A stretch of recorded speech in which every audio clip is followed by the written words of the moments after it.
হয়েছে? পাচক মশাই কে? আমাদের জগা রান্না করেছে। আমাদের তো আর তেমন সাধ্য নাই বাইরে থেকে বড় রাঁধুনি আনবো, তাই আমাদের গ্রামের জগা ঠাকুরকে দিয়েই রান্না করিয়েছি। আরে জগার থেকে আবার বাইরের পূজারি কি এমন ভালো রান্না করবে?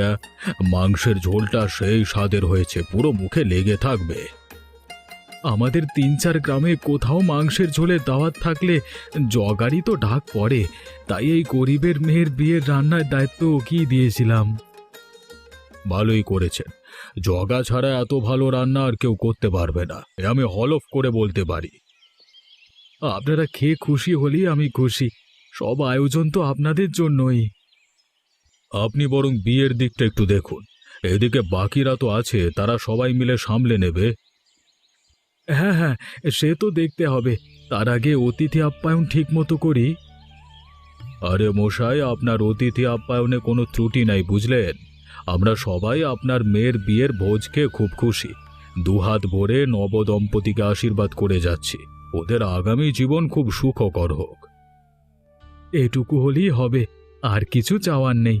ছেলে মেয়ে দুটো সুখী যেন হয়। আপনারা নিজেদের বাড়ি মনে করে খাওয়া দাওয়া করুন, আমি ওদিকটা দেখি। বৃষ্টিটাও ঝিরিঝিরি করে পড়ছে। হ্যাঁ হ্যাঁ, তাই যান। বরের গাড়ির শব্দ পেলাম মনে হচ্ছে। আমরা এইদিকে ঠিক খেয়ে নেব, আপনি চিন্তা করবেন না। আচ্ছা আচ্ছা, ঠিক আছে। খাওয়া দাওয়া শেষ করে একটু বিয়ে বাড়ির মণ্ডপে আসুন। হ্যাঁ, আমার মেয়েকে আশীর্বাদ করে যাবেন। হ্যাঁ হ্যাঁ, নিশ্চয়ই যাব। আপনার মেয়ে তো আমার মেয়ের মতন। আপনি যান, আমি যাচ্ছি। ঠিক আছে, আমি এগোই তাহলে। বর এসে গেল মনে হয়। হ্যাঁ। আরে ঠাকুরপো, এসো এসো, ভিতরে এসো। না, বাড়ি গাড়ি সব কাজে চলে গিয়েছিল। তুমি তো জানো আমি আবার গাড়ি ছাড়া কোথাও যেতে পারি না।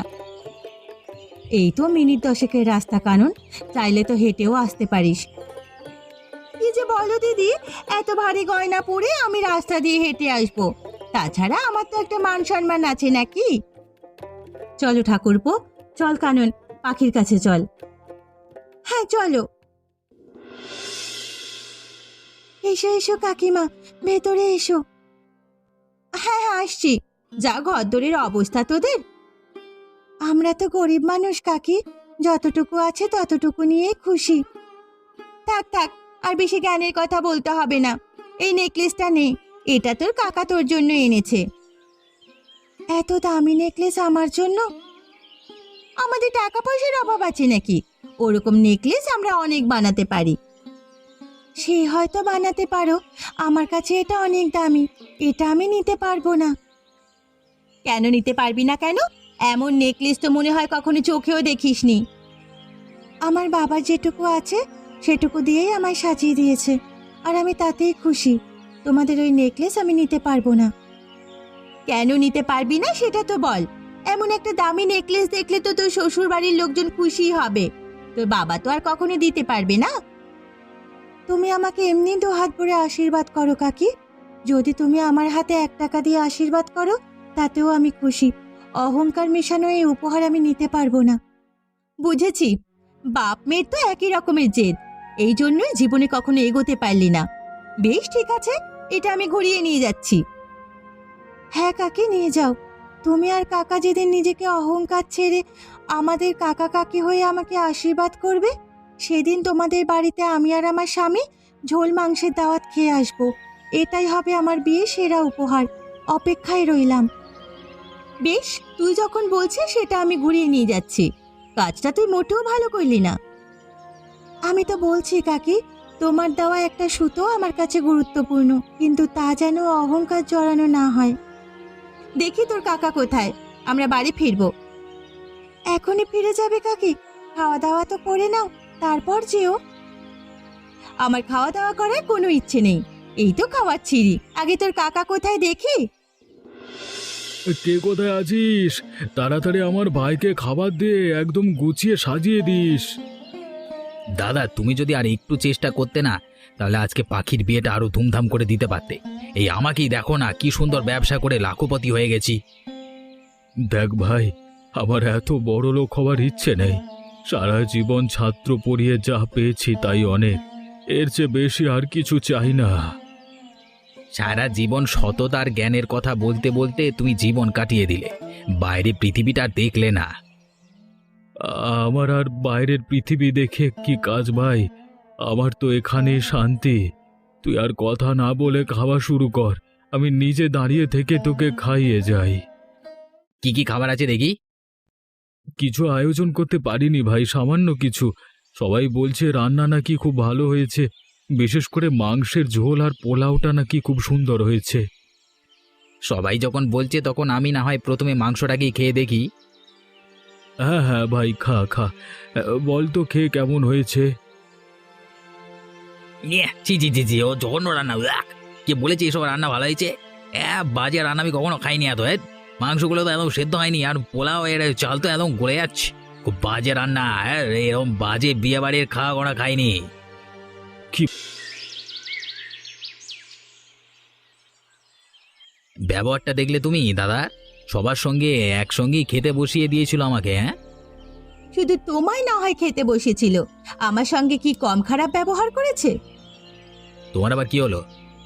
কি করতে বাকি রেখেছে সেটা বলো। একটু সহজ করে বলবে, এত ভূমিকা না করে। তোমার ভাইজি তোমার দেওয়া নেকলেস নেয়নি, বলে কিনা ওটা নাকি আমাদের অহংকারের উপহার। এইটুকু মেয়ে গুরুজনদের কিভাবে সম্মান দিতে হয় জানে না।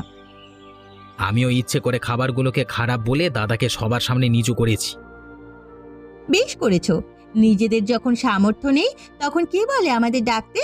ডাকলে কিভাবে আপ্যায়ন করতে হয় সেটাও জানে না।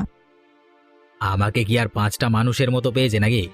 সবার সঙ্গে একই পঙ্গিতে খেতে বসতে যাবো? খেতে পাই না নাকি আমি? দাঁড়াও দাঁড়াও, কিছুদিন যেতে দাও। মাত্র তো মেয়েটার বিয়ে হলো, বুড়ি বুড়ি কোথায় যায় আমি মেয়ে, সে নাকি আমার সঙ্গে মুখে মুখে তর্ক করে। দাঁড়াও দাঁড়াও, সব হিসেব তোলা রইল, সময় হোক ঠিক জবাব দেব। এসো এসো বাবা জীবন, খেতে বসো। হ্যাঁ বাবা, সেই সকাল থেকে তোমার শাশুড়ি মা রান্না করে যাচ্ছেন শুধু তোমাকে যত্ন করে খাওয়াবে বলে। শুধু আমি নয় বাবা, তোমার শ্বশুর মশাই সেই সকাল থেকে বাজারে গিয়ে বেছে বেছে মাছ মাংস সবজি সব কিনে এনেছেন। ও এমন কিছু নয় বাবা, আমাদের যা সামর্থ্য তার মধ্যে যতটুকু করতে পেরেছি তাই করেছি। তুমি যদি খুশি হও তাহলে অল্প আয়োজন সার্থক হবে।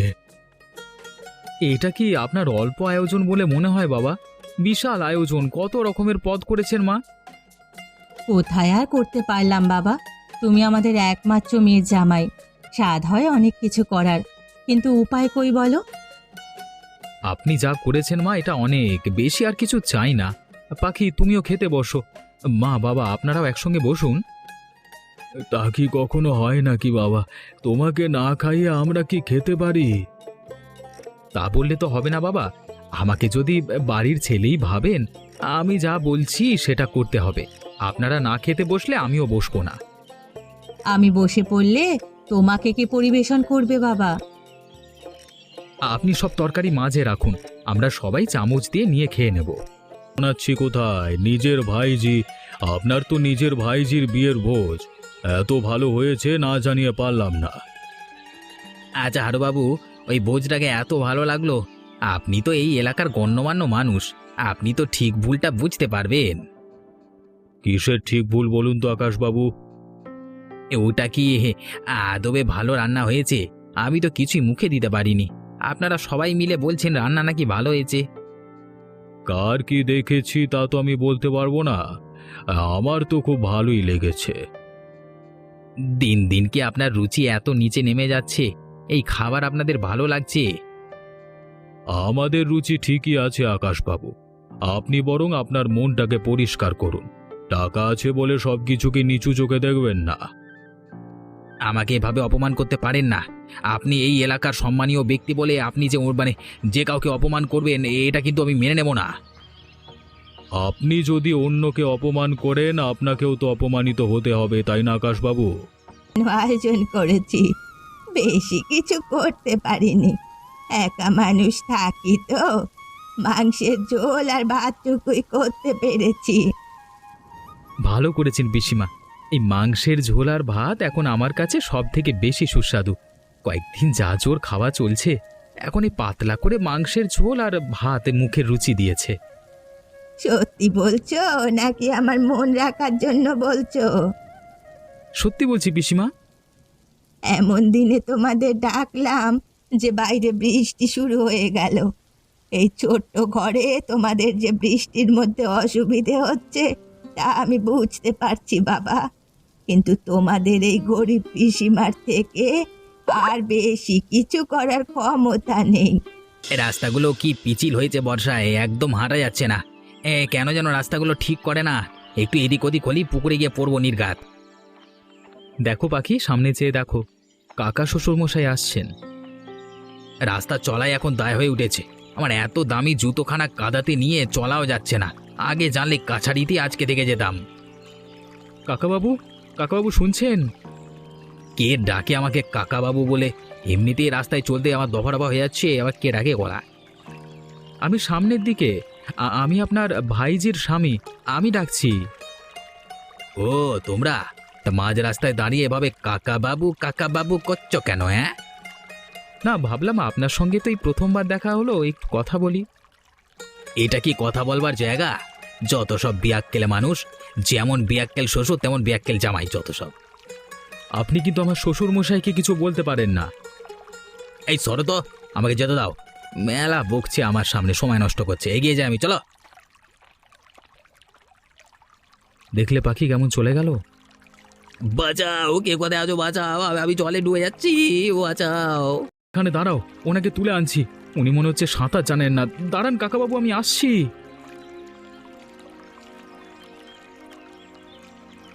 তুমি আমাকে বাঁচালে বাবা, না হলে বোধহয় ভরা পুকুরে আমার আজকে মৃত্যু ঘটতো।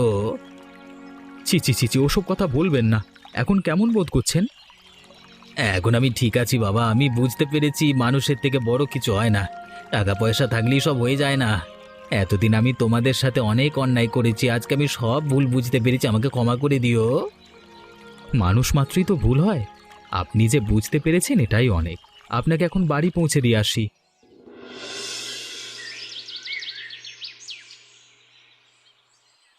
আকাশ, বাড়িতে আছিস আকাশ?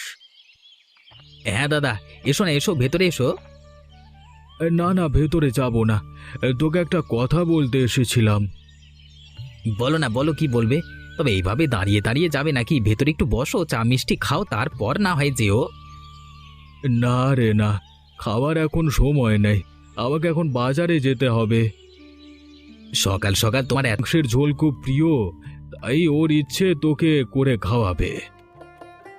বুঝেছি, না খেয়ে চলে এসেছি বলে মেয়ের অভিমান হয়েছে। হবে না বল, তুই ওর একমাত্র কাকা। যদি তার বিয়েতে না খেয়ে চলে আসিস, অভিমান তো হবেই। মোট কথা, আজকে দুপুরে তোর আর কাননের আমার বাড়িতে ঝোল মাংসের দাওয়াত রইল। পরিবেশটাও খুব ভালো, ঝিরিঝিরি বৃষ্টি পড়ছে। বেশ বেশ, আমি আর কানন ঠিক শুই আমার কাছে আই দেখি, এটা ধর। আচ্ছা, হয়েছে হয়েছে, আর ঝগড়া করতে হবে না। এবার খেতে বসো দেখি। হ্যাঁ হ্যাঁ, বসছি। তোর হাতের ঝোল মাংস বলে কথা, একদম জমে যাবে। নাও, এবার বলো দেখি কেমন হয়েছে। হুম, মায়ের হাতের রান্নার কথা মনে পড়ে গেল। একদম দারুণ হয়েছে। অনেকদিন পর এমন মাংসের ঝোল খেলাম, খুব ভালো হয়েছে। জামাই কোথায়? বাড়ির বাকিরাই বা কোথায়? হ্যাঁ, মা শরীরটা